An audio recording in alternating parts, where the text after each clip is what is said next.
మోదీ ఆస్తి 3 కోట్ల రూపాయలు. గత 10 ఏళ్లలో 82% పెరిగిన ప్రధాని ప్రాపర్టీ వాల్యూ.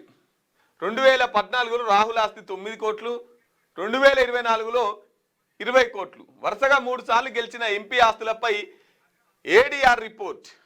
10 ఏళ్లలో 162 కోట్ల వృద్ధితో టాప్లో సతారా ఎంపీ ప్రతాప్ సిన్హా. 146 కోట్లతో 3వ స్థానంలో AP YCP MP Mithun Reddy. ఇక మోదీ ఆస్తి 3 కోట్ల రూపాయలేనట. 2024కు రాహుల్ గాంధీదేమో 20 కోట్లట. ఇక ఇది ఎంతమంది నమ్ముతున్నారు ఒకసారి కామెంట్ చేయండి మిత్రులారా. మోదీ ఆస్తి 3 కోట్ల రూపాయలు, తర్వాత రాహుల్ గాంధీ ఆస్తి 20 కోట్లట. ఇది ఎంతవరకు నిజం, ఎంతవరకు నమ్ముతున్నారు? ఇవి వాస్తవాలేనా? మీరేమనుకుంటున్నారు వీళ్ళ ఆస్తుల పైన? మీ అభిప్రాయాన్ని కామెంట్ చేయండి మిత్రులారా. మోదీ ఆస్తి 3 కోట్ల రూపాయలట. మీరు నమ్ముతున్నారా 3 కోట్ల రూపాయలంటే? రాహుల్ గాంధీ ఆస్తి 2024కు 20 కోట్లట. దీన్ని మీరు నమ్ముతున్నారా?